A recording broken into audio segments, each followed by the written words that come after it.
हमारे पीछे वेरिकोसील के पीछे हाथ किसका है या कौन सपोर्ट करता है कि वेरिकोसील हो जाए। तो सबसे पहले आप बिफोर आफ्टर की रिपोर्ट देखिए, जो एक नॉर्मल ऑल्टरनेटिव मेडिसिन सी आयुर्वेद ट्रीटमेंट से जिन्होंने रिकवरी ली है, पहले उस चीज को देखिए बिफोर और आफ्टर। 3rd ग्रेड का वेरिकोसील था लेफ्ट साइड, बट आज की डेट में क्योर्ड है। 3 महीने का ट्रीटमेंट चला इनका ऑलमोस्ट, और 3 महीने में क्योर्ड है। अब बेसिकली आप देखो कि ये क्योर्ड क्यों है, उसके पीछे के रीज़न मैं बाद में दूंगा क्यों क्योर्ड हुए, और ऑल्टरनेट मेडिसिन एक्चुअली वर्क करती है या नहीं करती। क्योंकि बहुत सारे पेशेंट्स ये कहते हैं कि हमें तो सब डॉक्टर्स ने सर्जरी रिकमेंड कर दिया है और सर्जरी ही हमारे लिए लास्ट ऑप्शन है और ये हमारे को दिक्कत देता है। तो उसके बारे में भी चर्चा करेंगे इसी वीडियो में। तो सबसे पहले इस रूट कॉज को जानते हैं। रूट कॉज होता क्या है? रूट कॉज बेसिकली देखा जाए तो पेशेंट टू पेशेंट वेरी भी करता है। पेशेंट टू पेशेंट वेरी करने का मतलब क्या है कि पेशेंट क्या उस मोमेंट पे हो क्या रहा है उसके साथ, और वो धीरे धीरे वेरिकोसिल डेवलप कैसे हो गया। सबसे पहले जानिए कि अगर मैं कॉन्स्टिपेशन हूँ या किसी भी पेशेंट को कॉन्स्टिपेशन बनी रहती है, ये चाहे अभी वेरिकोसिल में एंटर नहीं हुआ, बट कभी कभार उसको ऐसा लगता है कि टेस्टिस की वेन में फुलावट देखी जा रही है या वहाँ पर कभी कभार पेन हो जाता है, तो उसके पीछे क्या है? उसके पीछे रीज़न है आपकी सबसे बड़ी दिक्कत जो है कॉन्स्टिपेशन है। अब बहुत सारे पेशेंट मेरे पास ऐसे भी आते हैं जिनको कॉन्स्टिपेशन नहीं मिलती, तो उनके अलग केसेस मिलते हैं, उनको अलग दिक्कतें देखने को मिलती हैं। तो सबसे पहले बात करेंगे जो सबसे ज़्यादा देखा जाता है पेशेंट्स में, वो है कॉन्स्टिपेशन। कॉन्स्टिपेशन एक ऐसी बीमारी है ना जिसकी दिक्कत आप वेरिकोसील से भी दिक्कत में आ जाते हो, इवन बाल सिस्टम ख़राब हो जाता है, आईबीएस जैसी प्रॉब्लम बन जाती है या कोलाइटिस जैसी प्रॉब्लम बन जाती है। बहुत अलग दिक्कतें फेस करता है पेशेंट, इवन मेंटली भी, जिसे मैं बोलूँ स्ट्रेस में चला जाता है अगर आपकी कॉन्स्टिपेशन लंबे टाइम तक बनी हुई है तो कॉन्स्टिपेशन जो है वो मेन रूट कॉज में एक आती है कि आपको जो जड़ है, जो रूट कॉज है आपके वेरिकोसिल का, उसमें कॉन्स्टिपेशन आती है, जिसे हम कब्ज़ भी बोल देते हैं।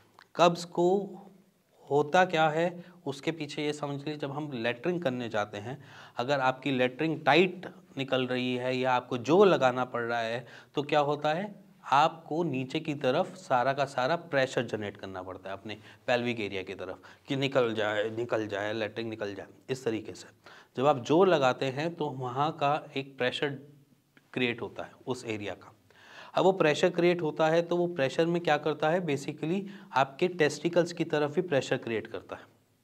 अब जब वो प्रेशर क्रिएट करता है तो वहाँ की कुछ वेन्स जिनको बारे में बार बार चोट लग रही है कॉज बाय आपके प्रेशर जनरेशन की वजह से, तो वहाँ पर क्या होगी, वहाँ की वॉल्स वीक होने की वजह से वो ब्रेक डाउन हो जाती है। जैसे वो ब्रेक डाउन हुई, उसने वहाँ पर अपना रिवर्सल फ्लो क्रिएट करना चालू कर दिया, और जब वो रिवर्सल फ्लो चालू करता है बार बार या हर बार, तो वो वाली वेन का क्या साइज़ हो जाएगा, वहाँ से फूल जाएगा, वहाँ से मोटी हो जाएगी, और वो रिवर्सल फ्लो पहुँचता है सीधा तुम्हारे आपके टेस्टिस की तरफ रिवर्ट में घूम के। अब वो टेस्टिस की तरफ जाएगा तो क्या करेगा, आपके जो न्यूट्रिशन वाली चीज़ें हैं वो तो उसमें से पहले ही निकल चुकी है, क्योंकि आर्टरीज का फ्लो आया, आर्टरीज अच्छा खून लेकर आ रहा है, वेंस बुरा खून लेके जा रही है या गंदा खून लेके जा रही है।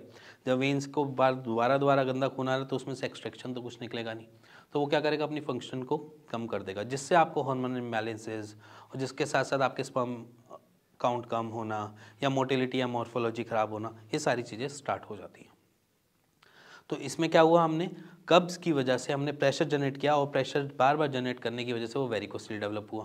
तो एक तो पहला रूट कॉज तो ये हो गया।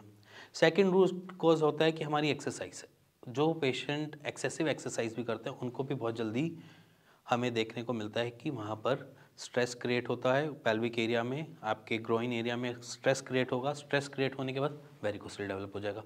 वो होता है एक्सरसाइज।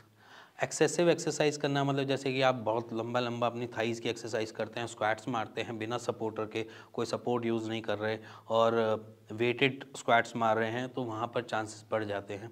तभी बहुत सारे जिम वाले कहते हैं कि वी शेप वाले अंडरवियर पहनो, या आप सपोर्टर डाल के आया करो जब स्क्वाट्स मारते हो, कोई भी हैवी वेट लिफ्टिंग करते हो तो कुछ भी आप सपोर्टर डालो। वो इसलिए कहते हैं क्योंकि वहाँ पर उस जगह पे स्ट्रेस इतना क्रिएट होता है कि हमारी हैंगिंग जो होती है वो बढ़ जाती है। मान लीजिए अगर आप कोई भी एक्सेसिव एक्सरसाइज करते हैं तो आपके टेस्टिकल्स ठंडे होने के चक्कर में वो अपने आप को लटकाते हैं कि बाहर से एटमॉस्फेयर मिले, ठंडा एटमॉस्फेयर मिले, जिसकी वजह से वो टेम्परेचर मेंटेन कर पाए।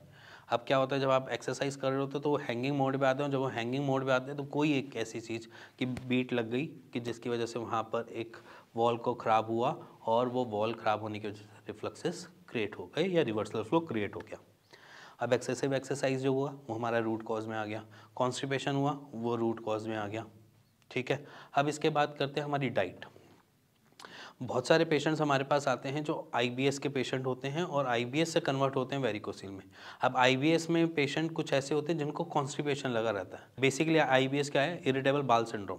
इरिटेबल बाउल सिंड्रोम में क्या होता है, बेसिकली आपका बाउल आपको समझा ही नहीं पा रहा होता है या खराब हो रहा होता है, कभी आपको डायरिया लगा देगा, कभी आपको कॉन्स्टिपेशन कर देगा, कुछ भी करता रहता है।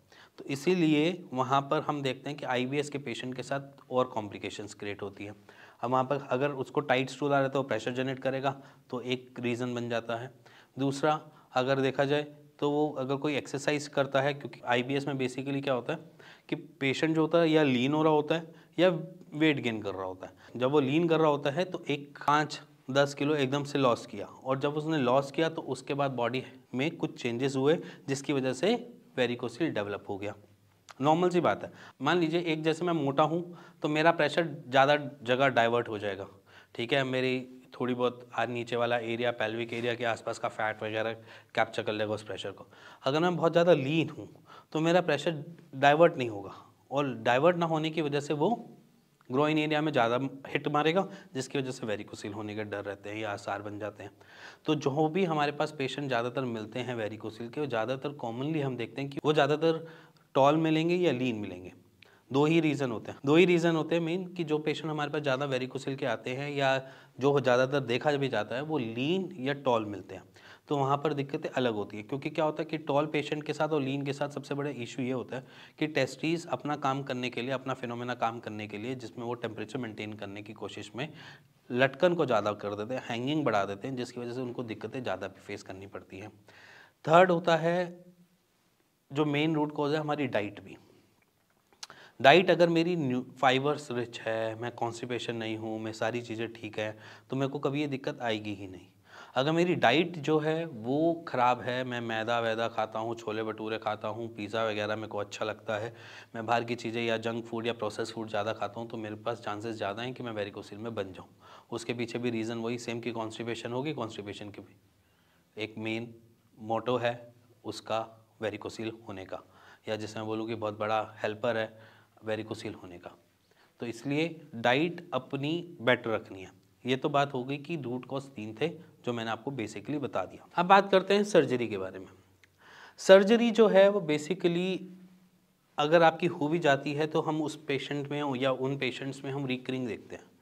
वो क्या रिकरिंग है कि वो दोबारा हो रही है। आपको सर्जरी करवा ली, वेल एंड गुड है, कोई दिक्कत नहीं, आपके स्पर्म काउंट सब सही आ रहे हैं, सारी चीज़ें बेटर हैं, कोई दिक्कत नहीं।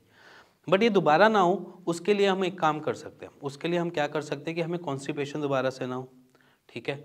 दूसरा, वही रूट कॉजेज दोबारा से हम क्रिएट ना करें। मान लीजिए अगर आपके हाथ पे चोट लगी हुई है, किसी एक हाथ पे, और वो स्वेल्ड है, और मैं उसी हाथ पे बार बार वहीं पे ही हिट करता हूँ, तो क्या होगा, वो स्वेलिंग ठीक होगी? नहीं होगी ना, ठीक। तो वैसे ही जो हम बार बार हिट वाली चीज़ है वो हमारे लिए रूट कॉज है, कि अगर वो दोबारा से वैसे ही बनी रहेगी तो वो आपको दिक्कत देती रहेगी। तो यहाँ पर अगर सर्जरी करवा भी ली है और आपने सर्जरी से ठीक हो भी चुके हो, तो आपको करना क्या है, अपने ही जो रूट कॉज है, जो बीमारी है जिसकी वजह से उत्पन्न हुई है, उस चीज़ को आपको अवॉइड करना है। जैसे कि कॉन्स्टिपेशन अवॉइड करनी है, इसी के साथ साथ आपने जो डाइट है उसको बेटर करना है, इसी के साथ आपने हैवी एक्सरसाइज अगर आप कर रहे हो या करते रहो, अभी भी जारी कर रहे हो, तो उसको अवॉइड करना है। ये सारी चीज़ें आपको छोड़नी पड़ेंगी, क्योंकि ये आपके फ्यूचर के लिए भी बेटर है। आज तो उन्होंने शायद 2 या 3 वेन को कर दिया हो ठीक, बाकी वेन से सप्लाई चल रही हो, बट बाकी वेन के ऊपर भी तो लोड जाएगा,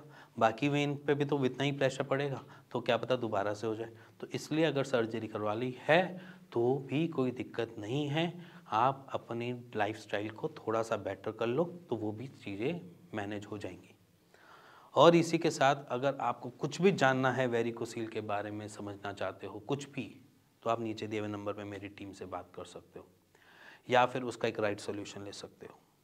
और इसी के साथ मिलेंगे नेक्स्ट वीडियो में, तब तक के लिए नमस्कार।